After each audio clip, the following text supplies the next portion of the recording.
안녕하세요. 복잡한 산업재해 보상 절차를 명쾌하게 풀어드리는 농업인 도원의 유슬한 농사 최도진 농사입니다. 오늘 저희가 준비한 주제는 바로 무릎 인공관절 수술 후에 받으실 수 있는 산업재해 보상금의 모든 것입니다.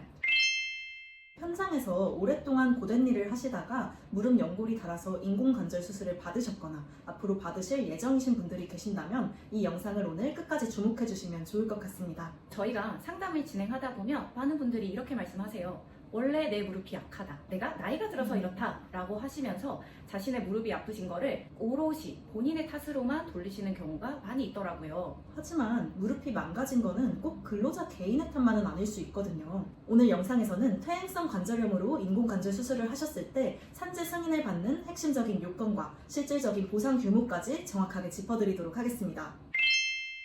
그런데 막상 저희가 병원에 가서 의사 선생님 말씀을 들어보면 이거는 퇴행성 관절염이다 이런 말씀을 많이 듣잖아요. 그리고 막상 환자 입장에서는 그런 말씀을 듣다 보면 이게 내가 일을 하다가 무릎이 아픈 게 아니라 그냥 원래 나이가 들어서 아픈 거구나 이렇게 생각하시면서 산재 신청을 많이들 포기하세요. 농사님, 그러면 병원에서 퇴행성이라는 진단을 받았을 때 산재 승인이 무조건 불가능해지는 건가요? 그렇지는 않습니다. 실은 병원에서 진단을 해주는 건 현재 근로자분의 무릎의 상태, 즉 결과만을 이야기해줄 뿐입니다. 그런데 공단이나 법률에서 보고 있는 것은 근로자의 무릎 상태가 근로자가 얼마나 오랫동안 신체 부담 업무를 수행하였는가 하는 그 과정을 살펴보기 때문에 다르다고 할 수 있습니다. 그러면 병원에서 퇴행성 진단을 받더라도 그 퇴행을 가속화시킨 주범이 업무라면 산재 승인이 가능해질 수도 있다는 거군요. 네, 맞습니다. 그런데 문제는 바로 근로복지공단입니다. 공단에서는 단순히 근로자가 제가 30년 동안 무릎을 많이 쓰는 업무를 했습니다 라고 감정적으로 호소한다고 해서 바로 승인을 해주지는 않습니다. 그러면 어떻게 해야 승인을 받을 수 있을까요?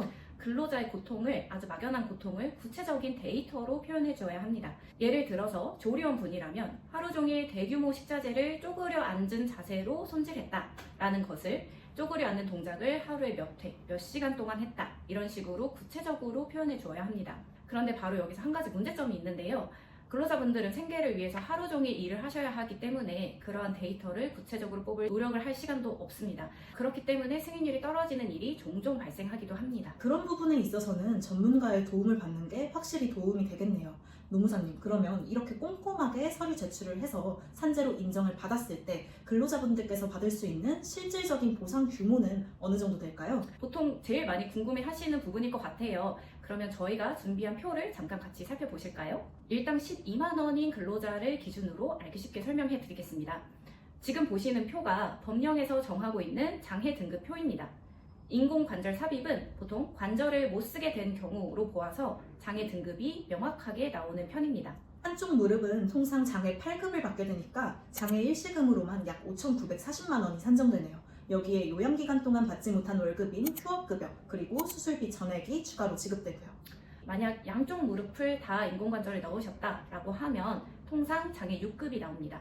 그러면 이거를 일시금으로 받게 되시면 약 8,844만 원을 받게 되십니다. 이걸 만약에 연금으로 받기로 선택하셨다라고 하면 월에 164만 원 정도를 받게 되시고, 만약에 20년 동안 연금을 받으셨다라고 하면 약 3억 9천여만 원을 받게 되십니다. 그런데 산업재해 신청은 사실 근로자분 혼자서도 할 수 있잖아요. 그런데 꼭 노무사의 도움을 받는 게 도움이 될까요? 실은 근로자분들께서도 누구나 스스로 신청하실 수 있는 게 바로 산재보상보험입니다. 다만 산재보상보험의 경우에는 최초 요양급여 신청 불승인이 나게 되면 이걸 다시 뒤집는 것이 참 어렵습니다. 그렇기 때문에 처음부터 전문가의 조력을 받아서 꼼꼼하게 준비를 한 다음에 한 번에 승인을 받는 게 베스트라고 할 수 있습니다. 무릎 인공관절 수술 관련해서 산재보상보험 신청에 어려움이 있으시거나 구체적인 입증 자료 준비에 어려움이 있으신 경우에는 언제든지 노무법인 도원으로 연락주세요. 저희 노무법인 도원은 다음번에도 유익한 노동법률 정보로 찾아오겠습니다. 좋아요와 구독 부탁드리면서 지금까지 최도진 노무사, 유슬한 노무사였습니다. 감사합니다.